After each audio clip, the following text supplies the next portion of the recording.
Bonjour Stéphanie. Bonjour Kelly. Je suis ravie en tout cas de t'avoir aujourd'hui dans ce nouvel épisode de Génération Entrepreneur. Merci. Moi, je suis subjuguée par ton histoire, mais j'aimerais que tu la racontes à nos auditeurs. Est-ce que tu peux m'en dire un petit peu plus sur qui es-tu, d'accord ? Et puis comment tu as fait pour rentrer dans le monde de l'entrepreneuriat avec SEM Habitat Durable ? Alors, donc, merci pour l'invitation, Kelly. C'est un honneur pour moi de pouvoir me présenter à toi. Je suis Stéphanie, j'ai 35 ans. Je suis originaire de la Martinique et j'ai grandi à Bordeaux dans une famille. Alors, j'étais pas du tout destinée à l'entrepreneuriat de base. Moi, on m'a éduquée à être salariée, à avoir un CDI, c'est ça qui a importé. Malheureusement, pendant le Covid, j'ai eu un déclic, comme beaucoup. Donc, déjà, je me suis posé la question sur le sens que j'avais. Je travaillais dans l'immobilier et je voyais de plus en plus de problématiques arriver. Et j'ai tragiquement perdu mon petit frère. Et là, ça a été... ce que j'ai cru être le pire moment de ma vie, mais en fait ça a été révélateur et grâce à ça j'ai pu prendre part à l'impact, essayer de faire quelque chose et j'ai lancé SEM Habitat Durable par la suite. Donc tu dirais en fait que cette tragédie familiale finalement c'est ce qui a fait que tu as pris de la hauteur et que tu as décidé de changer parce que tu travailles avant dans l'immobilier ? Tout à fait, oui. Ça faisait combien de temps que tu travaillais dedans ? Ça faisait 13 ans, exactement. 13 ans, donc vraiment t'es pas novice sur le sujet, c'était vraiment, donc pour toi l'immobilier c'est une vocation à la base. Exactement, j'y ai travaillé, alors j'ai été destinée à évoluer, à prendre des postes plus grand que ce que j'avais.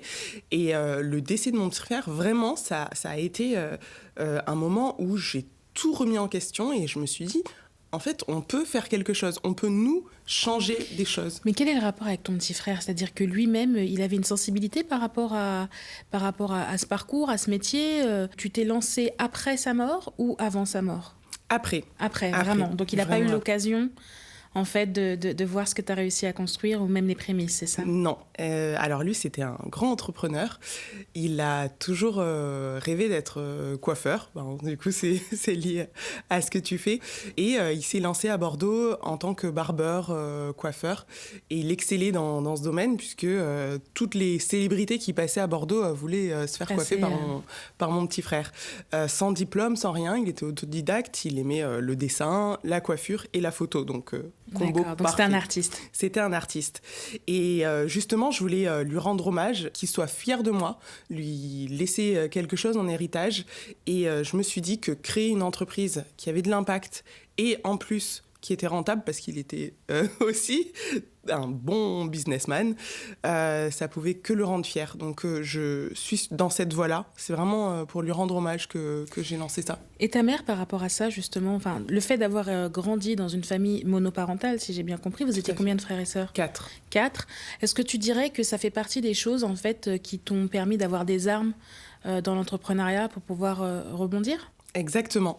Ma mère nous a toujours appris à bien travailler, à être les meilleurs dans tout ce qu'on fait. Et ça sert dans l'entrepreneuriat, parce que si on n'a pas cette vision d'être régulier, d'avoir de la rigueur et d'être le meilleur, de se projeter et de visionner là où on veut aller, alors pour moi, ça me pousse vraiment à être la meilleure.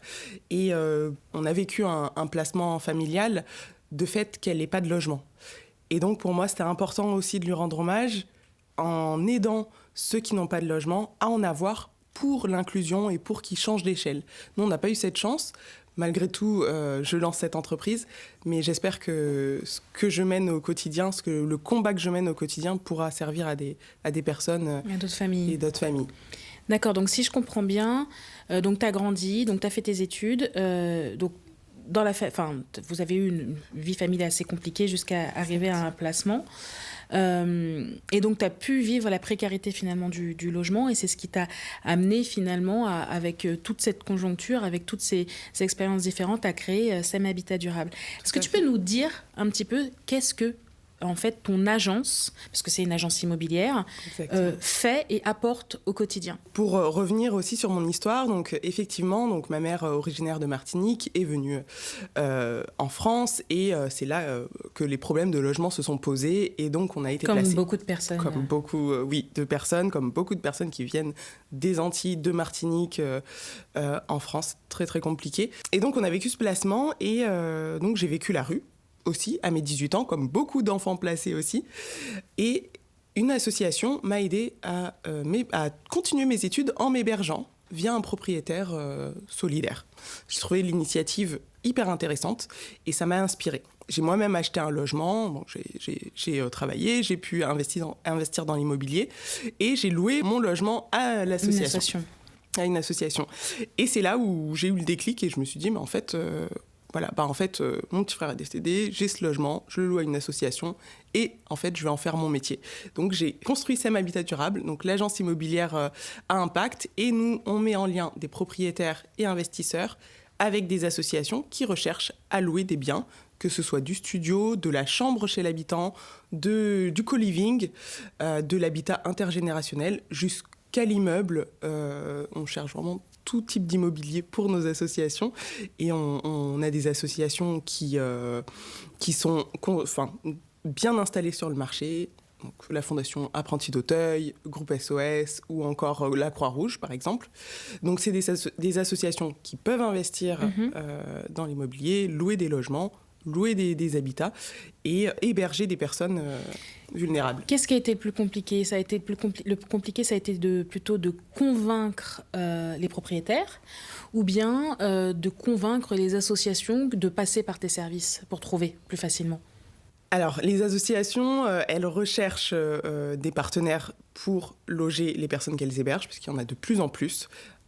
Plus on évolue, plus il y a des personnes à la rue. C'est de l'argent public, donc du coup, est-ce qu'il y a des critères pour que l'association en fait, valide SEM Habitat ?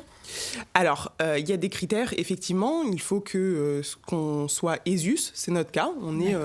J'explique, ESUS, c'est une entreprise solidaire d'utilité sociale. D'accord. Donc, on a obtenu le label, on est entreprise à mission. Donc, on est dans l'écosystème ESS, économie sociale et solidaire. Déjà, c'est important pour les associations pour pouvoir être partenaires. Et aussi la qualité de ce qu'on propose. On propose des logements de qualité. On propose des logements qui peuvent être à Paris, qui sont aux normes, et on respecte les réglementations. Et ça, c'est important pour les associations, puisqu'elles ont une mission publique et c'est les pouvoirs publics. Et côté justement investisseurs ou propriétaires, est-ce que finalement c'est difficile de les convaincre au quotidien ? Alors, au début, ça a été un défi, parce que je devais moi-même me convaincre que j'étais entrepreneuse et que je pouvais offrir une solution. Maintenant qu'on a plus de 100 propriétaires engagés, on a fait nos preuves, on a notre POC. Proof of concept pour les auditeurs. Voilà, exactement. Maintenant qu'on a bien percé le marché, on va dire, il reste encore à faire, mais on a de quoi prouver que ça fonctionne. C'est beaucoup plus facile quand on comprend les intérêts qu'un propriétaire a à louer avec SEM Habitat Durable. Déjà, il a son loyer qui est payé par une grande association qui est elle-même financée par les pouvoirs publics. Il y a l'entretien de son bien qui est fait. Et en plus, c'est des locations qui sont de longue durée. Et la cerise sur le gâteau, c'est l'impact qu'on a sur la vie des gens. Bien sûr, sur la vie des gens. D'accord. Et donc, du coup, aujourd'hui, donc, tu me dis, vous avez déjà plus d'une centaine de propriétaires. Tu es déjà sur un modèle rentable ? Oui, totalement. Alors, j'ai travaillé mon modèle pour être autofinancé. Ce qui est une très bonne voilà, un très bon objectif. C'est ce que j'ai appris par la suite. Alors, au début, quand on se lance dans l'entrepreneuriat, on nous dit qu'on a accès à tout plein de fonds. Écoute, s'il y a bien un truc que j'ai compris, c'est que j'ai jamais gagné une bourse, j'ai jamais eu accès à un seul fonds, j'ai jamais eu accès à un financement avant 13 ans dans ma boîte. Donc, voilà. On te dit ça, mais voilà, effectivement, tu peux être accompagné par France, je crois que ça s'appelle France Active, etc. Ouais. Mais c'est vrai que si tu construis ton modèle économique et ton prévisionnel sur ces bases-là, il y a vite des désillusions. Ouais. Exactement, c'est ça. Je vois beaucoup d'entrepreneurs, entrepreneuses qui attendent encore des levées de fonds au bout de 3 ans. Alors, moi, c'était pas possible. Ce qui se passe, en fait, c'est que on peut voir, et les statistiques le démontrent, qu'il y a de plus en plus de personnes qui se lancent dans l'entrepreneuriat, que ce soit des ultramarins ou tout simplement en métropole. Par contre, ce qui se passe, c'est qu'il y a le coût des 3 ans de fin d'ACEDIC. C'est là où tu vois qu'il y a une cassure et que les entreprises, dans les 24 à 36 mois ferment parce que tu te retrouves à devoir payer les ACEDIC. Exactement. Ouais. Donc, c'est le moment où tu dois passer à la caisse. Et si tu n'es pas sur un modèle qui a déjà une rentabilité ou qui est déjà proche de la rentabilité, il y a beaucoup de projets qui se cassent la figure comme ça. Okay. Donc là, tu es déjà rentable. Tu as combien de personnes dans ton équipe ? On est 10. On est 10. Vous êtes déjà 10. Ouais, et tu es spécialisée plutôt sur la région parisienne ou bien vraiment sur toute la France ? Alors, on a... Quelles sont tes spécificités territoriales, en fait ? On a commencé sur l'Île-de-France, donc on est bien implanté en Île-de-France avec les associations, les collectivités. En décembre, on a ouvert Montpellier, Marseille. On a Bordeaux aussi, on a quelques logements à Bordeaux. Et on ouvre là, alors on a un énorme bâtiment à Lille qui nous a été confié par un propriétaire. Dans le centre de Lille, magnifique. Et à Strasbourg aussi. Et combien de personnes as-tu logé actuellement ? Parce que finalement, la finalité, c'est ça. Exactement. C'est là où on voit vraiment le travail l'impact que tu as au quotidien. Combien de personnes de famille à peu près maintenant ? On a logé plus de 500 personnes, tout confondu. Famille, personnes isolées, des jeunes, des personnes en situation de handicap, des femmes, plus de 500 personnes. On continue parce qu'il y a 200 000 personnes qui sont logées via ce mécanisme. D'accord. Donc on est vraiment au tout début. Début justement de l'étape de la croissance. Exactement. Et pour parler justement d'étape de croissance, est-ce que tu peux me donner, parce que bon, moi ma spécificité c'est quand même de voir, d'analyser les business en tant que business angel et mentor.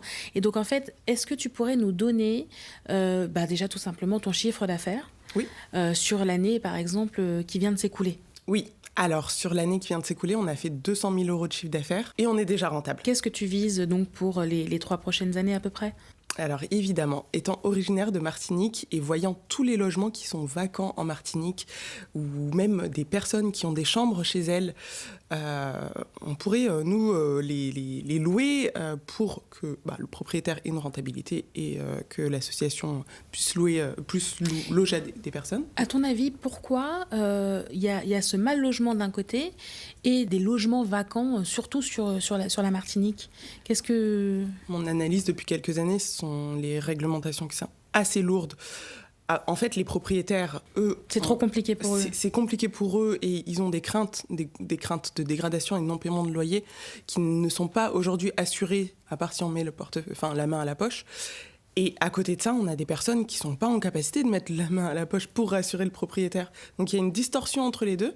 Et en fait, l'offre et la demande ne se rejoignent pas. D'accord. Pour moi, c'est ça vraiment Et donc sur ton prévisionnel, ça se projette comment justement ? Alors justement, on a travaillé à mettre des sécurités, même dans les Outre-mer. Donc on aimerait d'ici septembre pouvoir être présent en Martinique, en Guadeloupe, à La Réunion. Tu as des agents localement ? J'ai des agents localement qui essaient de travailler avec les départements pour voir si le modèle pourrait fonctionner aussi là-bas.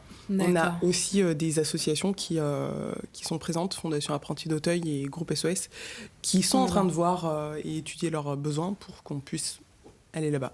Mais effectivement, il faudra recruter une personne sur place. D'accord. Je suis ravie. On va passer une offre d'emploi. Et donc, du coup, en prévisionnel pour 2025-2026, en chiffre d'affaires, tu vois quoi, toi ? Alors, je vois plutôt le nombre de personnes qui sont logées. C'est ça qui me donne mon chiffre d'affaires. D'accord. Alors, j'aimerais bien loger... Alors, c'est pas j'aimerais bien, c'est l'objectif. On va, c'est ça. On va loger plus de 1000 personnes cette année. Donc, ça représente un chiffre d'affaires de 600 000 euros. Tu comptes tripler ton chiffre d'affaires sur l'année 2025, c'est ça ? Exactement, c'est ça. Et en 2026, je vise 1 million d'euros de chiffre d'affaires pour plus de 5000 personnes logées partout en France. Il y a une échelle ? Il y a une échelle, ouais. Il y a une échelle. Et donc justement, donc là on va rentrer quand même dans la partie un peu plus business. Pour pouvoir loger 5000 personnes, de quoi as-tu besoin aujourd'hui, tu penses ? Alors, les associations sont convaincues, les propriétaires aussi, de plus en plus, et on a même de grands investisseurs qui nous proposent des immeubles entiers dans Paris ou ailleurs. Il suffit de convaincre les pouvoirs publics de pouvoir s'engager dans la démarche. Et ça, c'est le plus long.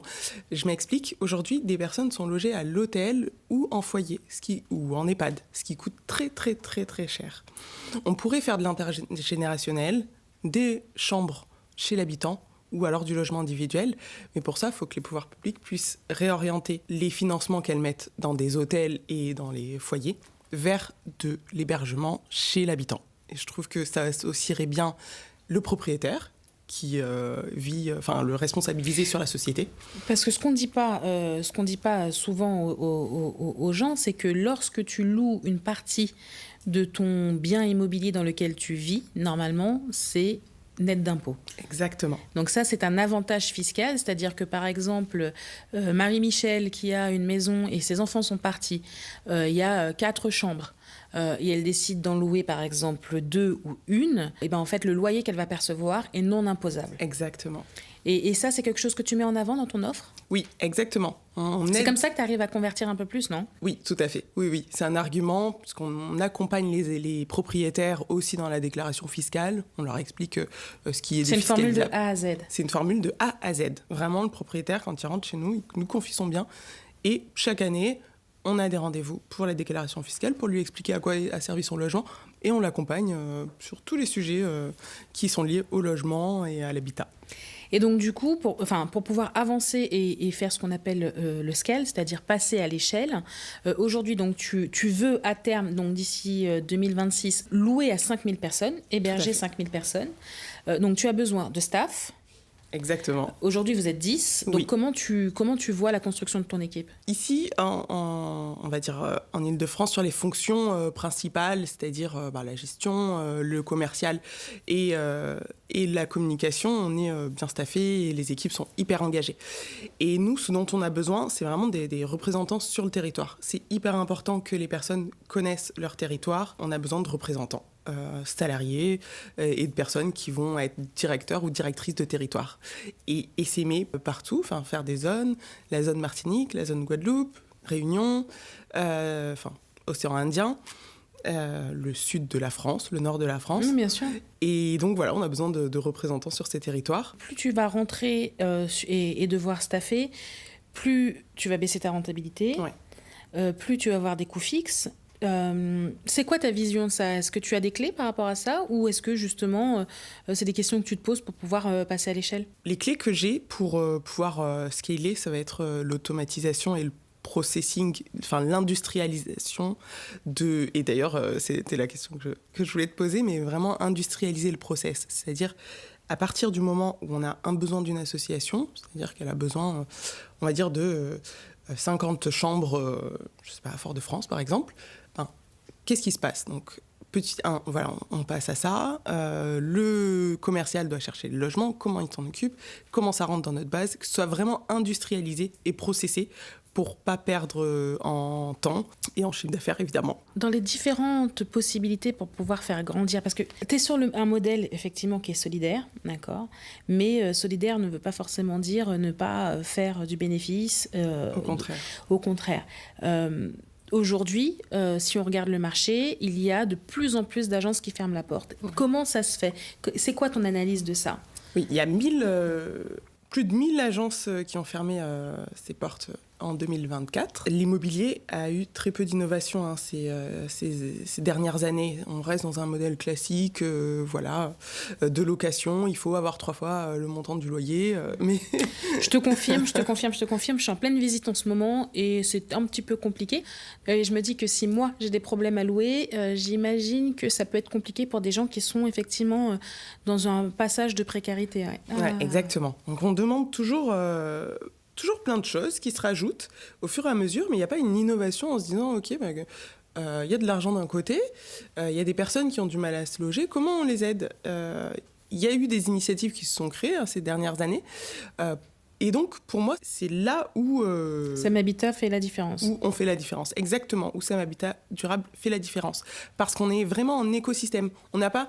L'immobilier, c'est vraiment vu de manière en silo. C'est on investit, c'est de l'immobilier. Mais en fait, non.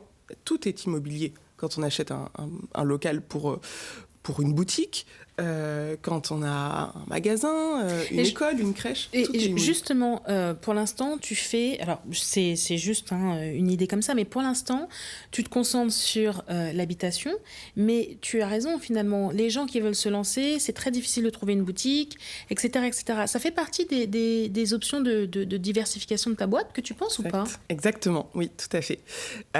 J'espère à terme pouvoir proposer à des entrepreneurs ou des commerçants de pouvoir louer une boutique de manière solidaire.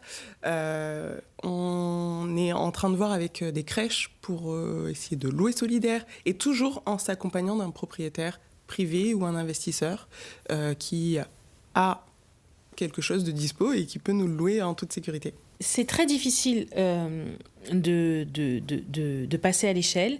Et moi, ce que je vois en fait dans ton business, la plus grande complication, ça va être recruter une équipe.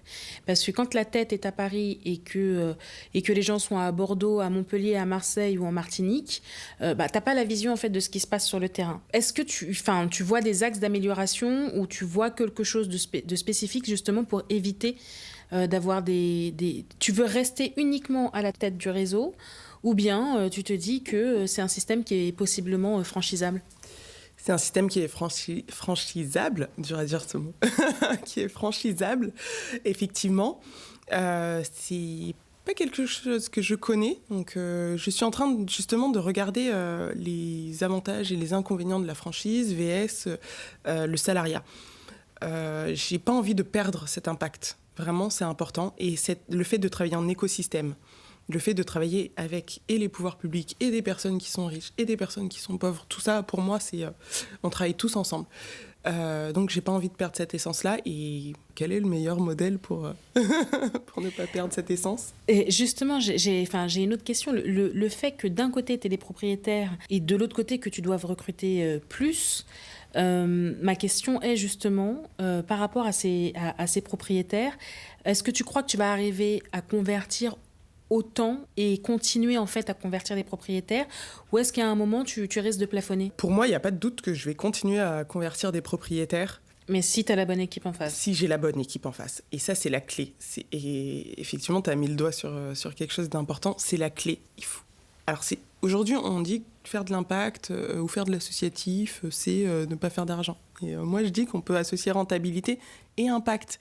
Et donc, j'ai besoin d'une équipe qui comprenne que parler à quelqu'un qui a des multipropriétés, qui peut nous louer des biens, c'est tout comme parler à une association. Parce qu'en fait, ou tout comme parler à un habitant. Et c'est deux discours différents. Et c'est deux discours différents, mais tout en ayant cette posture de se dire, OK, on n'a pas honte de parler d'argent, on n'a pas honte de parler de précarité, et on associe les deux. Donc c'est la clé, ça va être le recrutement, la formation. À partir du moment où tu t'es lancé, quelles ont été tes plus grandes difficultés finalement pour développer l'agence? Oui, alors ma plus grande difficulté, qu'aujourd'hui je vois même pas ça comme une difficulté, mais quand je me suis lancée, ça a été de convaincre mon premier propriétaire. Et voilà, parce que je devais me convaincre moi-même. D'accord, donc là tu lui as dit quoi concrètement? Qu'est-ce qui tu penses a changé la donne et a fait qu'il a dit OK, on y va? Alors, c'est une propriétaire en plus, donc je suis super fière. Je lui ai expliqué le modèle. Même moi, je me disais, mais c'est trop beau pour être vrai. Une association qui paye le loyer au prix du marché. Je me dis, waouh.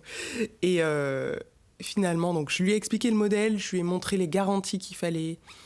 Et elle m'a dit, OK, mais Stéphanie, j'ai peur. Tu m'étonnes. Je lui ai dit, non, mais je t'assure, suis-moi, fais-moi confiance et on y va. Et donc, du coup, là, tu as logé une famille, tu as logé quelqu'un? J'ai logé 2 jeunes qui étaient étudiants, ce qu'on appelle en fait des mineurs non accompagnés. C'est des mineurs qui viennent de l'étranger sans leur famille. D'accord. Et donc, ils sont arrivés à leur majorité. Et l'association Aurore les a pris les a hébergés. En fait, ils dormaient dehors. Et donc, il y a Médecins sans frontières qui est passé. Ensuite, cette association qui les a hébergés. Et c'était 2 étudiants brillants. Enfin, il y en a un qui est chef cuisinier aujourd'hui, l'autre qui est électricien, qui a monté sa boîte. Et voilà, enfin, c'est... Ouais, donc là, c'est là où tu vois que tu as un réel impact et que tu peux changer la vie des gens juste en leur trouvant un logement. C'est beau, exactement. C'est fort d'ailleurs. C'est ce qui prouve que finalement, on peut avoir un impact positif sur le quotidien des gens et améliorer les choses, surtout dans ce moment qui paraît extrêmement difficile.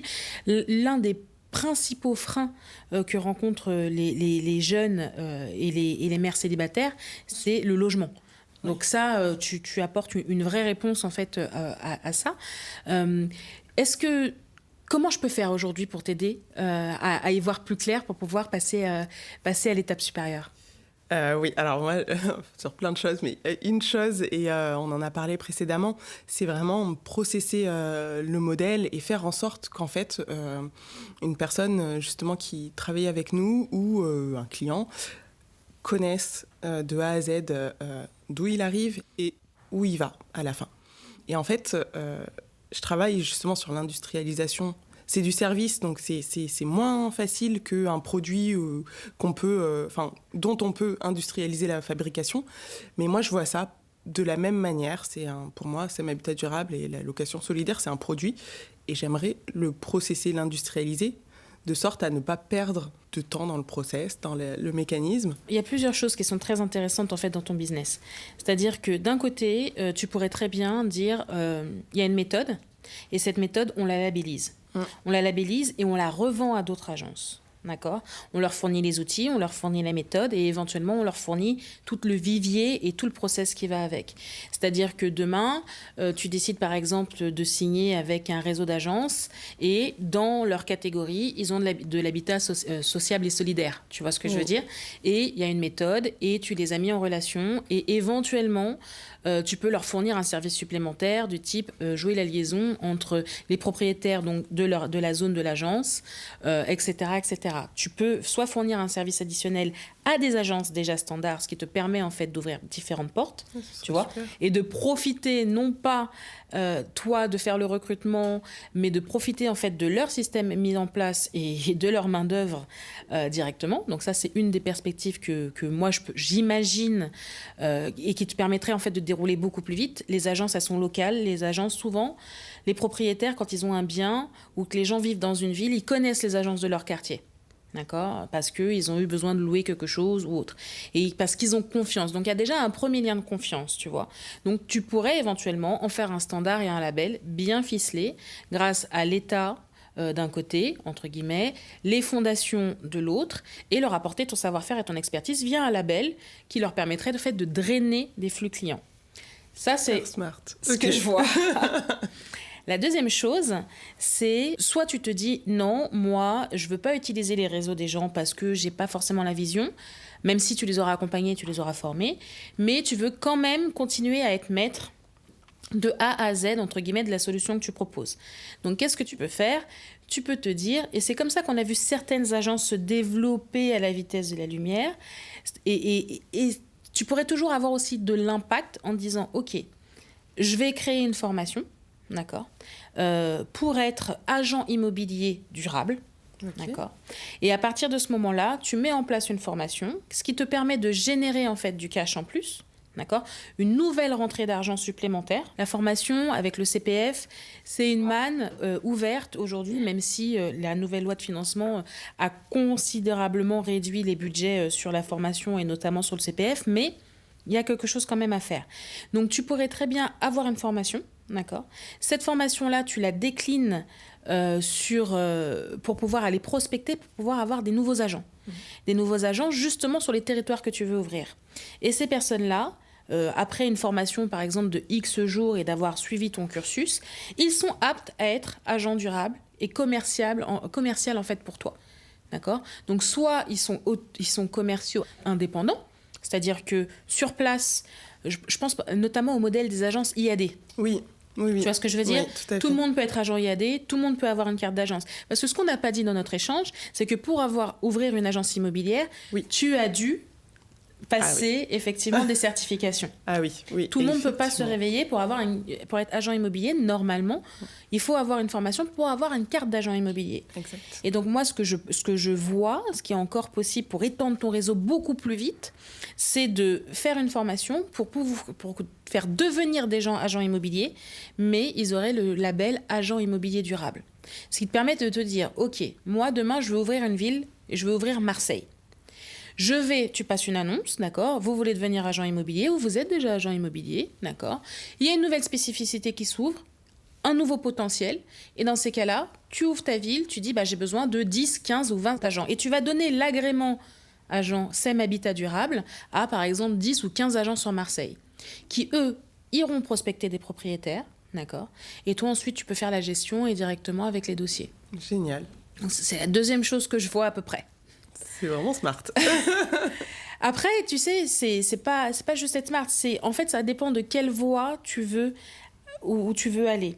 La première, le label, c'est bien, d'accord, mais c'est convaincre, en fait, des gens qui sont déjà en place. Et tu es bien placé pour le savoir que le modèle des agences immobilières, souvent, c'est on en a 10. Même s'ils sont franchisés, ils appartiennent, par exemple, tous. Et donc ça, c'est peut-être un peu plus difficile. Mais toi, le fait de labelliser, ça permettrait de standardiser, en fait, cette offre-là. La deuxième, comme le plus compliqué, en fait, c'est de trouver des gens quantifiés, toi, ça te permettrait de filtrer et d'avoir les meilleurs agents en ouvrant chaque ville.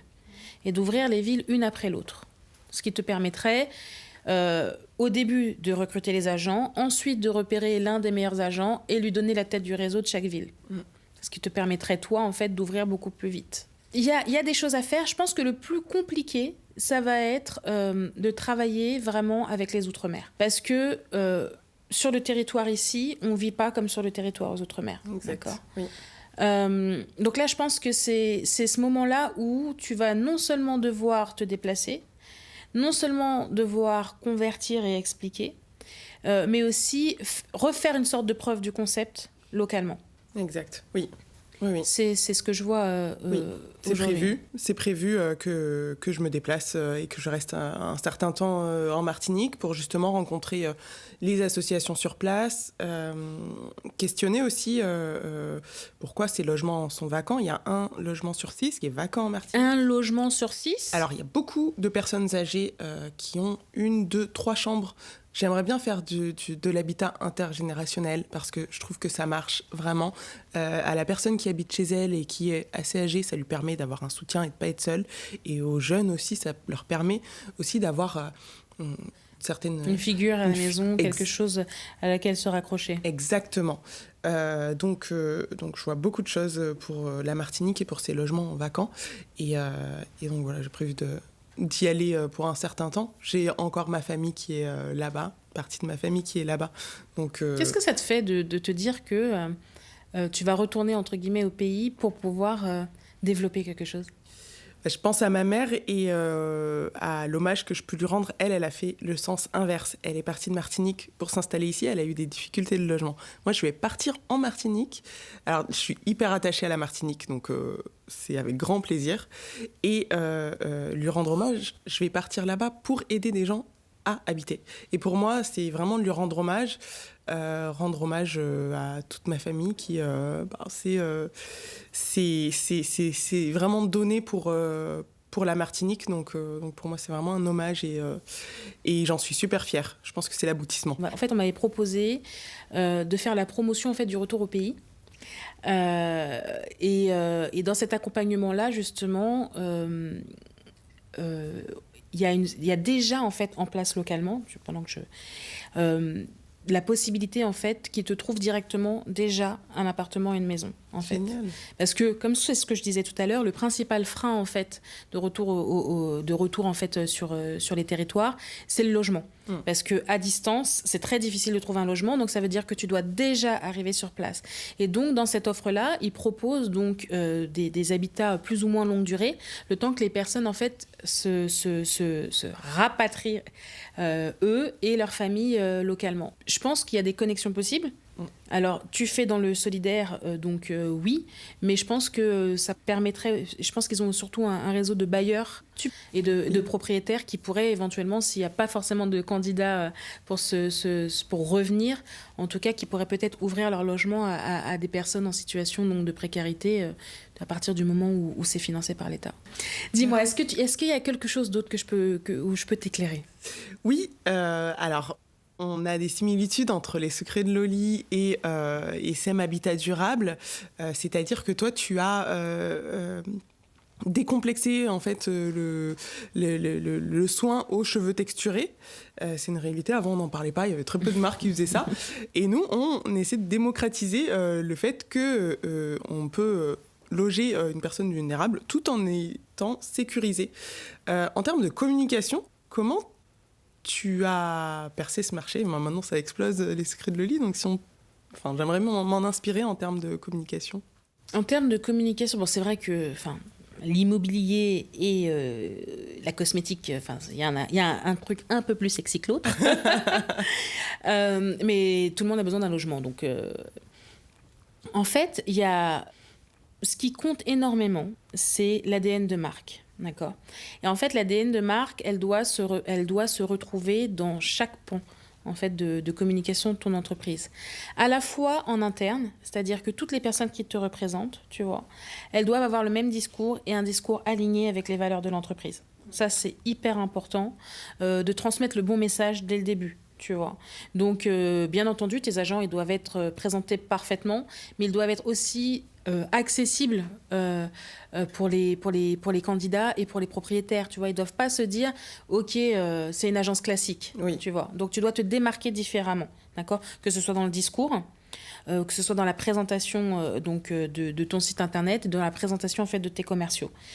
Il faut que les gens, par exemple, tu peux avoir un thème de couleur.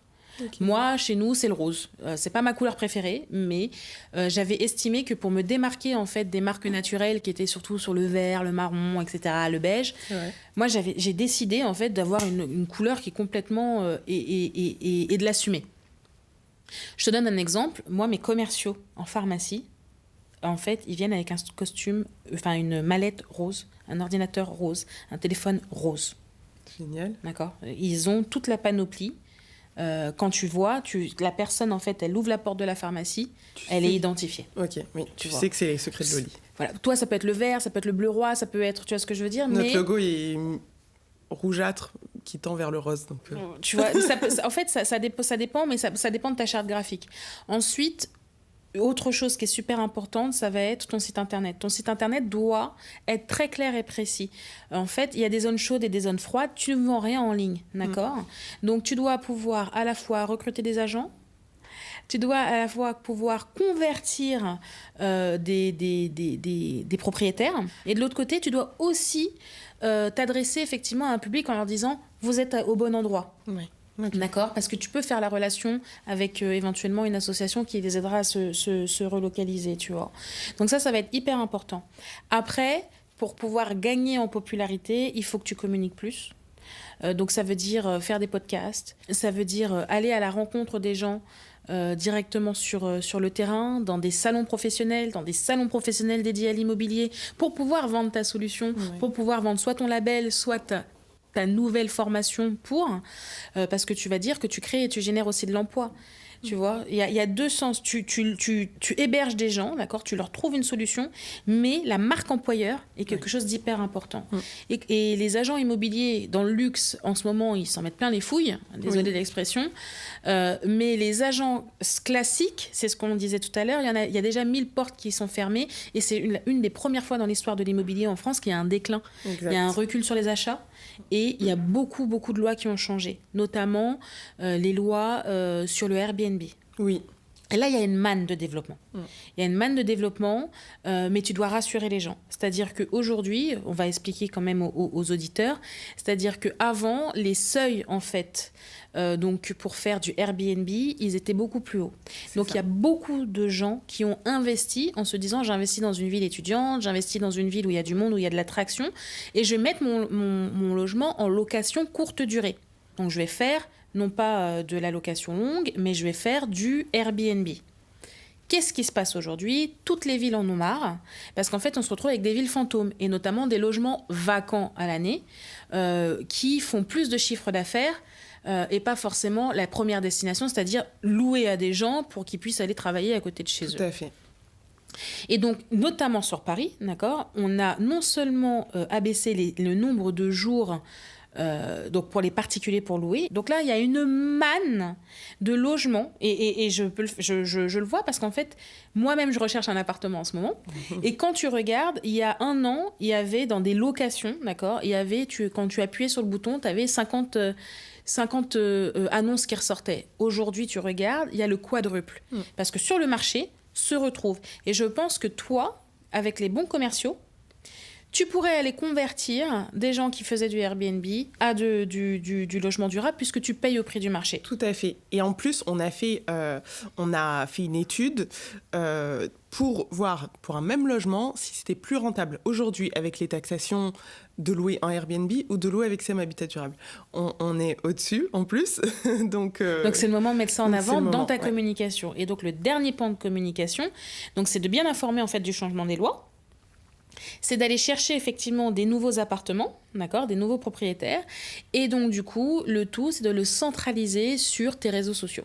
Oui, ok. Et donc, c'est là où Secret de Loli, en fait, est excellent. C'est-à-dire qu'on a une des communautés les plus engagées. On est numéro 3 ou numéro 5 dans le monde, tu vois, en termes de taux d'engagement. On a créé une communauté. Donc là, on a 350 000 followers. Et ces 350 000 followers sont super engagés. Toi, ça va être beaucoup plus difficile, forcément, parce que c'est quand même une niche. Mais c'est pas tant qu'une niche de ça. Le mal logement, tu disais que c'est combien de personnes par an ? Alors, il y a 4 millions de personnes qui sont mal logées en France. On a 330 000 personnes qui sont sans abri aujourd'hui. Et on a 200 000 personnes qui sont accompagnées dans le logement. A contrario, on a plus de 7 millions de propriétaires en France. Donc, et de logements de vacances, on en a combien ? Et de logements vacants, 3 millions. Tu te rends compte ? Donc en vrai de vrai, oui, ton entreprise a de l'impact. Oui, vous pouvez faire changer les choses, mais c'est surtout que ton potentiel de croissance, s'il est bien amorcé, enfin, en fait, tu es sur un marché qu'on pense être une niche, mais en fait, c'est un marché qui est ultra profond. Donc à partir de ce moment-là, il faut que toi, sur tes réseaux sociaux, ta communication, elle à la fois, en fait, la personne à convertir, c'est pas aller chercher des gens. Tu sais très bien qu'il y a des gens mal logés, il y a des gens qui ont besoin de logement. D'accord ? Ce qu'il faut populariser, c'est les propriétaires. Ok, oui. En fait, ta page, elle doit pas parler en fait à ceux qui sont logés, elle doit parler à ceux qui ont le logement. Oui. Elle doit parler à ses propriétaires. Tu dois targeter sur les réseaux, d'accord, ces personnes-là, en les rassurant, en leur disant qu'ils vont faire de l'oseille, excuse-moi de l'expression, mais voilà. C'est une réalité. En leur disant et en leur fournissant des services supplémentaires. C'est-à-dire que tu pourrais aussi pour faire gagner en croissance et avoir une nouvelle rentrée d'argent, tu pourrais très bien non seulement leur proposer de louer au prix du marché, mais tout comme dans ce qui leur était proposé à l'époque par les agences de Airbnb, leur dire, moi je vous propose des services additionnels. C'est quoi ? C'est finalement dans le prix du loyer, on va faire payer à l'association le ménage. Par exemple, il y a une femme de ménage qui va venir 2 heures par semaine. Ces 2 heures par semaine permettent de voir que votre bien, non seulement il est bien entretenu, mais en plus il est dans des bonnes dispositions, d'accord ? Puisque la femme de ménage nous fera remontrer tout dysfonctionnement.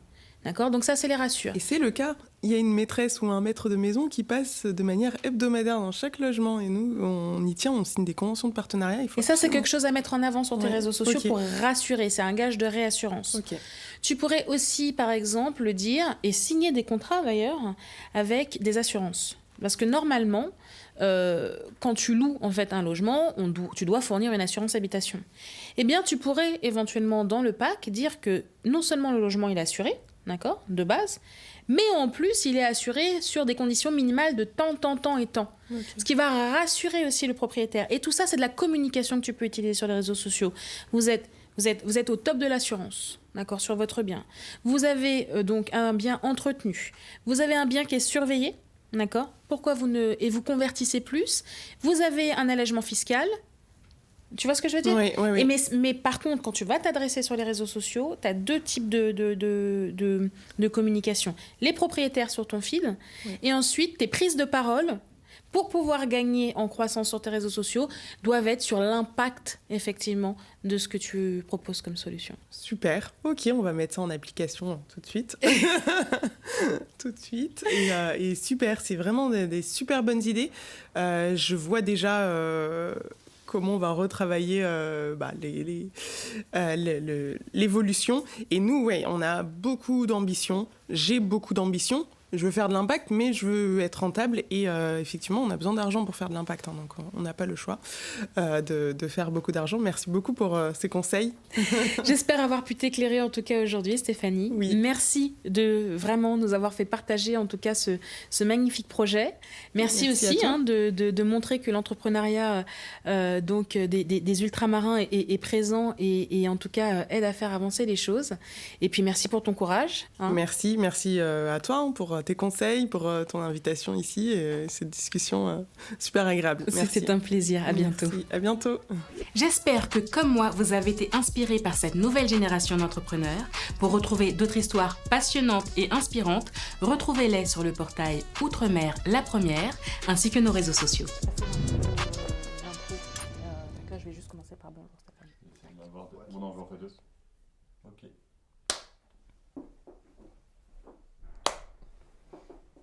Et action.